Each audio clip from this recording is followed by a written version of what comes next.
Yes, this will do quite nicely. This will do perfectly. Hello, friends. How are you this week? I haven't asked you in a little while, and the truth is, I haven't cared in a little while. Not that I don't care about you, but I've been preoccupied with caring for someone else. This destroyed husk of a creature I take along with me on this journey. Anyway, I hope you're well. That destroyed husk I mentioned is well, too. Perhaps I'm being dramatic. It's just that he won't speak to me. He won't even look at me. He hates this. Don't you, love? Why? Well, because I've found us a home. It will be perfect, my love, don't be afraid. We've needed a home for some time. A place we can fortify and stake our claim in. For, you see, I'm tired of running. I don't think we should need to run. We deserve a palace from which we can operate. And this place has been home to both of us before, hasn't it? The exterior walls have been smashed in places, sure. The ruin scrawled on the stone has long been almost washed away by rain and wind. The secret compartment in the floor has been smashed from hunters looking for their sleeping prey. But this ancient tower will be a perfect place for us to remain. It was designed for us, after all, wasn't it? Well, it was designed for you, to keep you prisoner. And now, quite to the contrary, it shall be our fortress, our freedom, a tall, dark beacon on the horizon, telling everyone that if they are seeking to destroy us, they will have to meet us on our own territory. And I invite them to. We shall no longer seek out our prey to hunt. We shall wait until they come to us. If they trespass, they will be ours. Whatever they are. I feel that that's fair. You don't have to worry, dear. I'll rebuild it. I'll set the stone once more so that this place will be impenetrable, even more strong than it ever was before. You will be safe, and so will I. This will be our first palace of many. For, as you designed, we will one day have the whole world at our feet. That's right. You see how I love you. Just trust me for a little while. I wish you would speak to me. Both my dark stranger and you, listener. I wish you would speak to me. It's quite rude, in fact, that neither of you will right now. I may be vengeful and power-mad, but I'm still lonesome. It's fine, it's just fine. I can be quite content on my own, and even if I'm not necessarily happy, I will be absolutely content once we start taking control again. Just like in the old days. Just like when you were in your prime and magnificent too. Just like me. Just like I will be. What's my story this week? I haven't had a real story for you in a little bit, With a beginning, middle, and end, and not about me or him. I've been self-centered. Oh dear. I can't promise you one this week. It's not that I don't want to, I desperately do want to. It's just that there's this girl, you see. I've mentioned her before and she's mentioned me. Every time that I feel that I'm leaving her alone and resuming my chosen path, in this case a path of domination and power, she trails behind, farther and farther each time, reaching out to me and asking me to wait.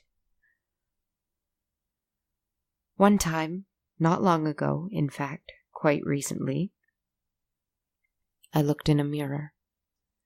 Beautiful, magnificent, terrifying, demonic, and strange, my reflection, as usual.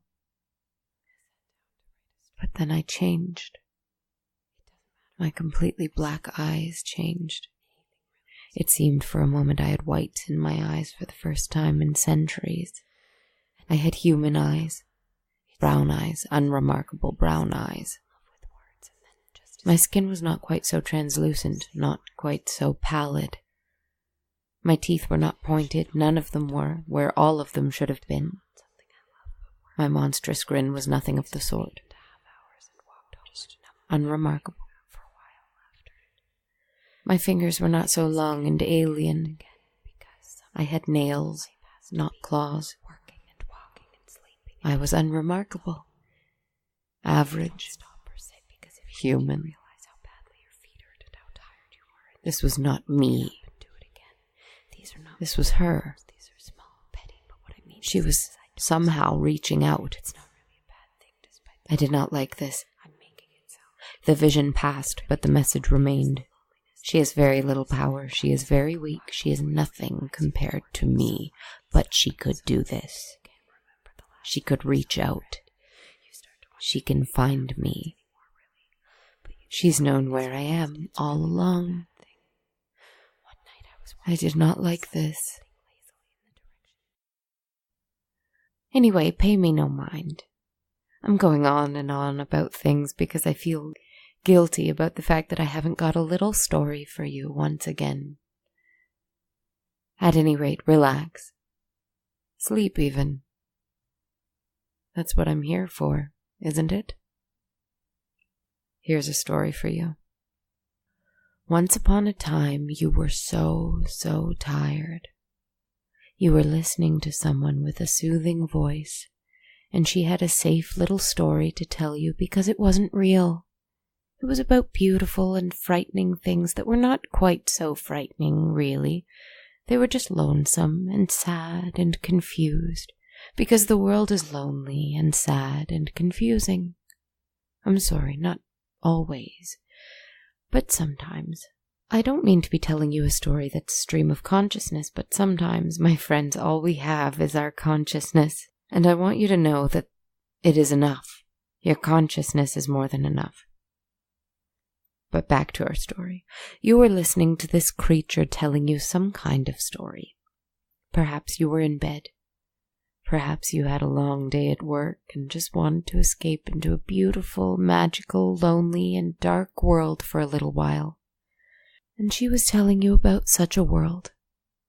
And just as you were about to fall asleep, just as your eyesight became blurry and dimmed, as your mind decided you were not alert enough to really receive detailed images, you did see something. You saw eyes in the dark, or you saw the shadow of a cloaked figure, or you saw a face in the mirror that was not your own. You saw something. It's all right. It won't hurt you, but it's there. And it's watching and it's waiting for you to realize that the doors have been opened. Because I've opened them for you right now. Don't be afraid. You know, once, when I was alive many years ago, I don't remember many things about that time, but I remember this. I had a terrible dream one night, and the dream occurred in real time, and it lasted all night. It lasted at least 5 hours, and it felt like 5 hours. In fact, I'm not so sure that I was even really asleep that night. I think, if I'm being honest, that I was awake, and that I couldn't move, and that I was glimpsing a night world that I hadn't ever seen before. I was in my bed, and I opened my eyes. I couldn't move, as I said, but I saw, in the corner of the room, where the shadows tended to collect themselves, bright, glowing blue eyes from something crouched on the floor. They watched me all night. I tried to move. I tried to scream. I couldn't. And the worst part of it was that I was waiting for this thing to strike or to come closer. I was terrified of what would happen when it did. But it didn't. It just stayed there, and it watched me until morning came. The door was open for me long before my dark stranger came into my life and changed me. I told you once that time in my life, long ago, before I became what I am, when I was not undead or immortal or whatever on earth I am now, was centuries ago. Long ago, when the world was ancient. That is what I thought. I'm not so sure now. I don't remember much. I don't really remember anything, but in that waking dream with the eyes watching me from the shadows, I remember seeing other things in the room. I remember seeing a television set. I remember a computer. I remember thinking to myself, I have to reach a light switch. I need to reach the phone. I have to turn the lights on. But I wasn't able to move. Or perhaps this wasn't my dream in the first place. Perhaps this was the girl in the mirror, the writer alone in her empty apartment. If she had the power and we had the connection for me to look her dead in the eye in my own mirror, perhaps she shared a dream, a memory with me. Either thought is unsettling, as is the realization that she has this power over me. I cannot escape her. She cannot escape me. Fair play, I guess. Made its way down my back.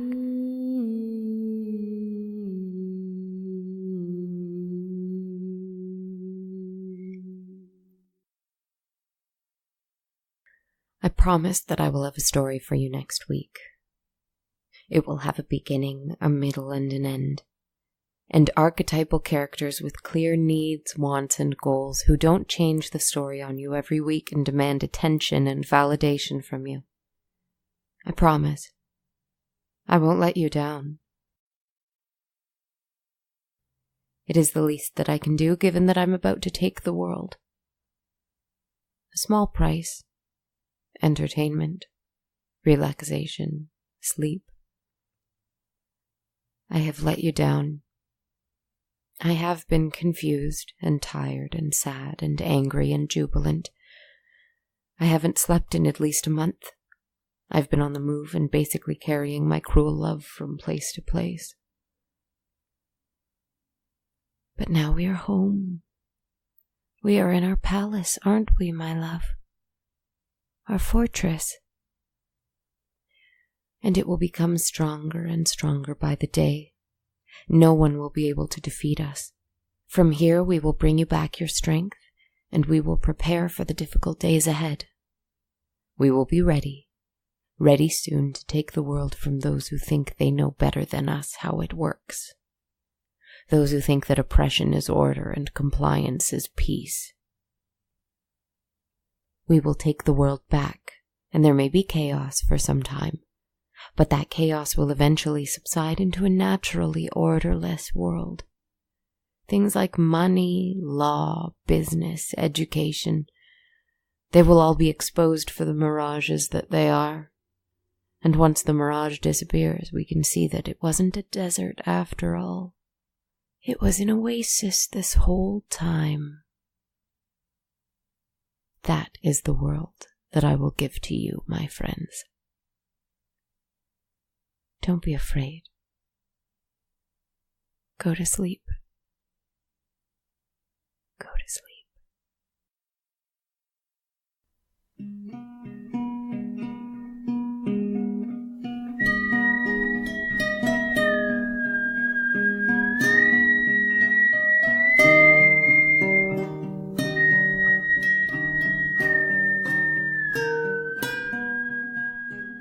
Hey guys, that was episode 32 of On a Dark Cold Night, and thank you so much for listening. This is Kristen Zaza. What do I have to do with this? I am this. Nothing new. If you'd like to help the show, and if you've listened so far, perhaps you would, A couple of free ways to do so are to A, listen to the show on the Radio Public app, where I'm a part of their paid listens program. So every listen works towards helping me pay for my work, even though it's free for you to use. And or B, you can rate, review, and share the show. You can leave a review on iTunes, Stitcher, Podknife, or send us a sweet shout out on social media. You can find me on Twitter at A Dark Cold Night, Instagram at Dark Cold Night Podcast, and on Facebook on my page. It's called On a Dark Cold Night. Go figure.